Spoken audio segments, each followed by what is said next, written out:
Assalamualaikum warahmatullahi wabarakatuh. Jumpa kembali bersama kisah leluhur yang pada kesempatan kali ini saya akan membawakan sebuah cerita tentang sejarah Sunan Kalijaga. Siapakah beliau dan bagaimana beliau bisa menjadi seorang wali. Namun sebelum itu, seperti biasa, saya ucapkan terima kasih kepada kawan-kawan semua yang sudah like, sudah komen, sudah menonton. Semoga selalu diberikan kesehatan dan juga rezeki yang berlimpah. Di cerita kali ini saya akan menceritakan dari sudut pandang Sunan Kalijaga, jadi kisah hidupnya. Sunan Kalijaga adalah salah satu wali yang dikenal paling luas pengaruhnya, dan juga cakupan dakwahnya di tanah Jawa itu paling luas. Tapi sejarah hidup Sunan Kalijaga itu sebenarnya tidak semulus yang dibayangkan, karena sebelum beliau menjadi seorang pendakwah, beliau mungkin dikenal sebagai orang yang kurang baik.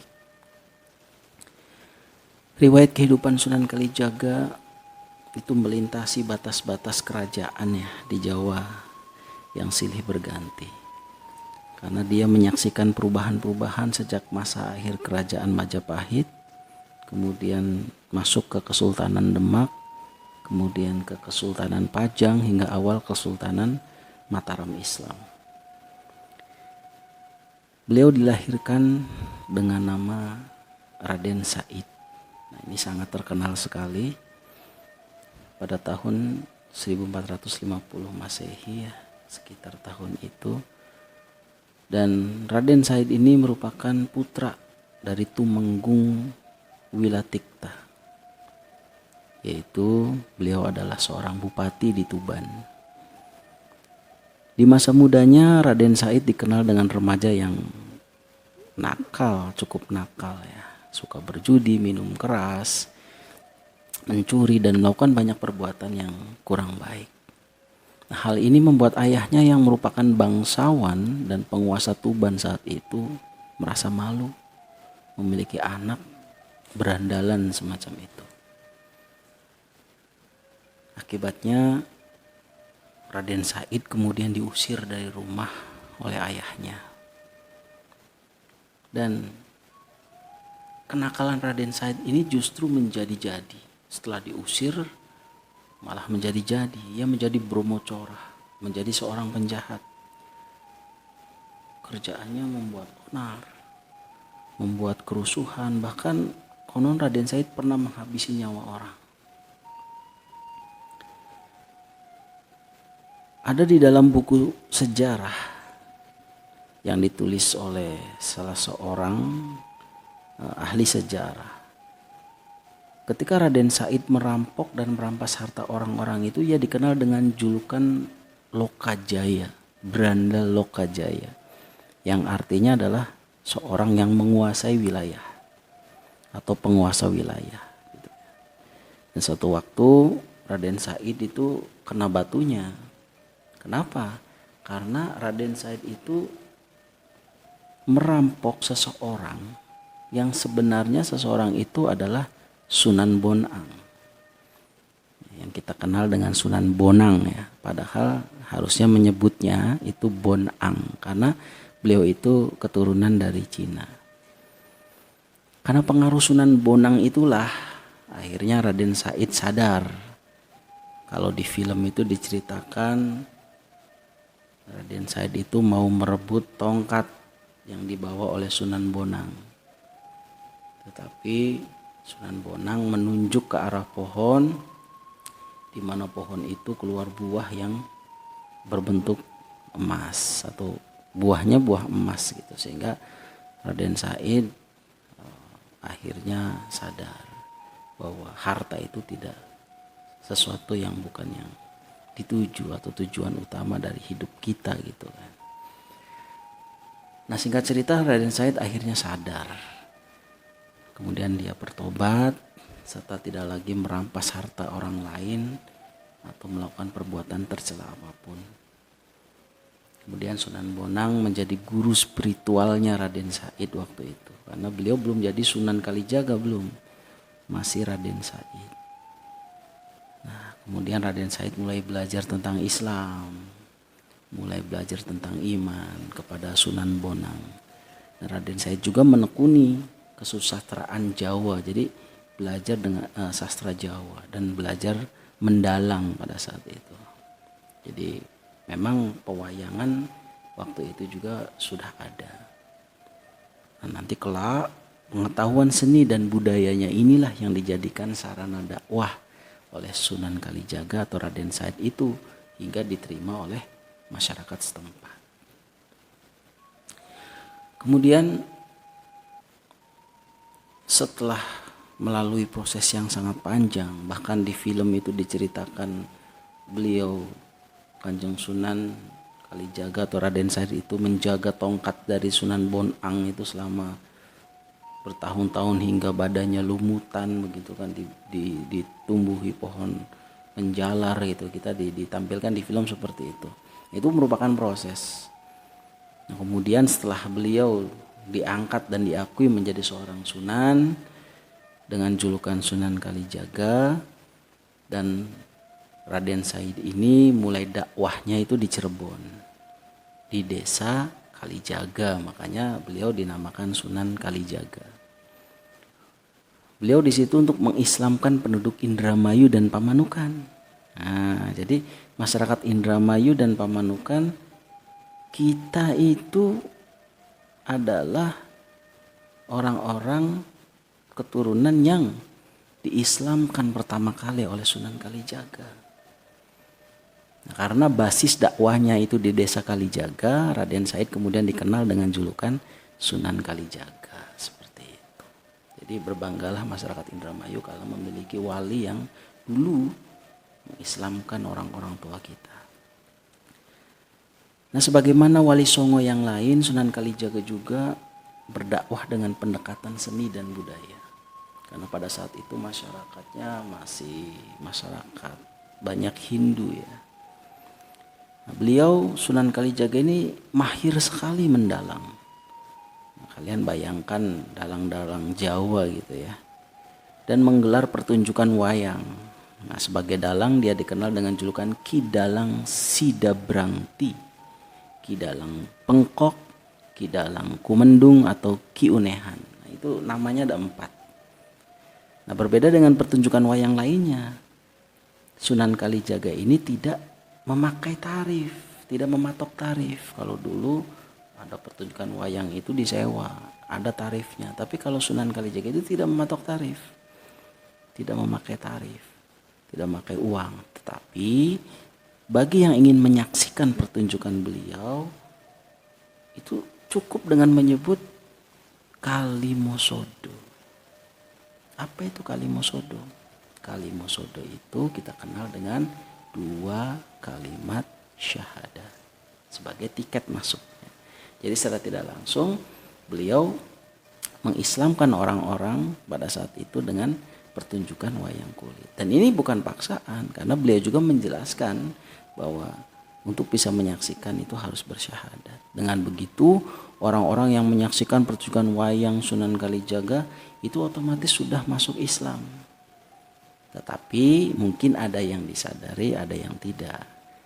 Nah, dengan keahlian Sunan Kalijaga berbaur, lambat laun masyarakat setempat mengenal Islam pelan-pelan dan mulai menjalankan syariat Islam. Jadi beliau memakai budaya untuk melakukan pendekatan kepada orang-orang pada saat itu. Nah, dalam pertunjukan wayangnya itu terdapat banyak sekali lakon-lakon ya, yang digubah gitu kan. Jadi lakon Mahabharata Ramayana itu digubah oleh Sunan Kalijaga ya kan, yang diadaptasi dari naskah-naskah kuno gitu kan. Nah, salah satu cerita yang paling digemari itu adalah lakon tentang Dewa Ruci. Ada juga tentang Layang Kalimasada. Ada lakon Petruk Dadi Raja dan lain sebagainya. Itu merupakan lakon-lakon yang digubah atau diciptakan oleh Sunan Kalijaga hasil gubahan dari naskah-naskah kuno.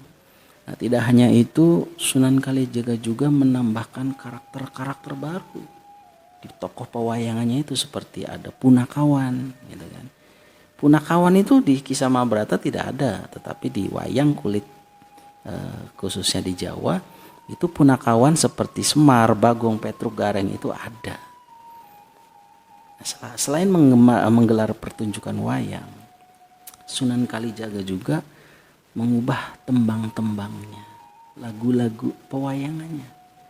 Jadi lagu-lagu yang dulunya itu mungkin tidak ada kaitannya dengan Islam, tembang-tembangnya dirubah yang isinya syarat dengan muatan keislaman. Seperti lir ilir, ya kan? Lir ilir, lir ilir, dan seterusnya. Itu banyak sekali tembang-tembang yang digubah oleh Kanjeng Sunan Kalijaga. Nah, selain sebagai dalang dan penggubah tembang, Sunan Kalijaga juga berkreasi sebagai seniman. Kadang beliau menari topeng, merancang pakaian, perajin alat-alat pertanian, hingga penasehat sultan pada saat itu. Sehingga beliau itu cukup dikenal luas oleh masyarakat sebagai panutan. Sunan Kalijaga itu disebutkan memiliki beberapa istri ya. Antara lain ada yang namanya Dewi Saroh, ada Syarifah atau Siti Zainab, ada juga Ratu Katno Kediri. Dewi Saroh adalah putri Maulana Ishak, sedangkan Ratu Kano itu merupakan putri dari kerajaan Kediri. Ini ada salah satu yang menarik ya, bahwa Sunan Kalijaga itu menikah dengan Ratu Winahon, nah, yang disebutkan juga sebagai putri dari Sunan Gunung Jati, meskipun pada akhirnya bercerai gitu kan. Jadi banyak sekali versi untuk hal tersebut ya. Nah, Sunan Kalijaga itu memiliki beberapa anak. Di antaranya Sunan Penggung dan Sunan Muria. Kedua anaknya itu melanjutkan dakwahnya yang beliau rintis dari pertama kali, seperti itu. Nah, untuk kapan beliau meninggal dunia dan makamnya juga di mana itu tidak ada catatan yang pasti ya, karena banyak sekali petilasan-petilasan yang kita temukan, bahkan katanya makam dan seterusnya. Tapi yang paling banyak diyakini adalah makamnya itu terletak di desa Kadilangu. Kira-kira itu jaraknya 3 km dari Masjid Agung Demak. Nah, itu sekelumit cerita tentang perjalanan bagaimana Kanjeng Sunan Kalijaga berjuang mendakwahkan Islam kepada masyarakat yang pada saat itu memang masih belum mengenal Islam dengan cara budaya. Jadi teman-teman semua, ayo kita sama-sama mempertahankan budaya warisan leluhur, karena budaya salah satunya adalah merupakan cara beliau untuk memperkenalkan Islam. Seandainya budaya yang beliau lakukan itu kan seperti wayang dan lain sebagainya, itu tidak dilakukan di Pulau Jawa, khususnya di wilayah Indramayu, Cirebon dan seterusnya, mungkin saat ini kita belum bisa menikmati iman dan Islam. Mungkin, wallahu a'lam. Tetapi kita yakini hal ini merupakan warisan dari Sunan Kalijaga yang kita lestarikan bersama. Karena melalui jalan itu beliau memperkenalkan bagaimana mulianya Islam, bagaimana Islam bisa dinikmati oleh rohani kita selaku umat muslim. Jangan sampai hal-hal tersebut menjadikan kita berpecah belah dengan keyakinan-keyakinan dari umat muslim yang lain. Yang penting, satu yang pasti harus kita lakukan adalah kita adalah sama-sama warga negara Republik Indonesia. Apapun yang kita yakini, kita adalah warga negara Republik Indonesia. Kita harus bersatu. Karena di negara ini ada 5 agama yang diyakini dan diakui. Dan salah satunya adalah Islam. Dan kita bersyukur kita berada memiliki iman dan Islam yang memang dulu itu sumbernya dari dakwah Kanjeng Sunan Kalijogo. Al-Hadiniyah wa Kuliyatin Sholihah, khususan Kanjeng Sunan Kalijogo. Al-Fatihah.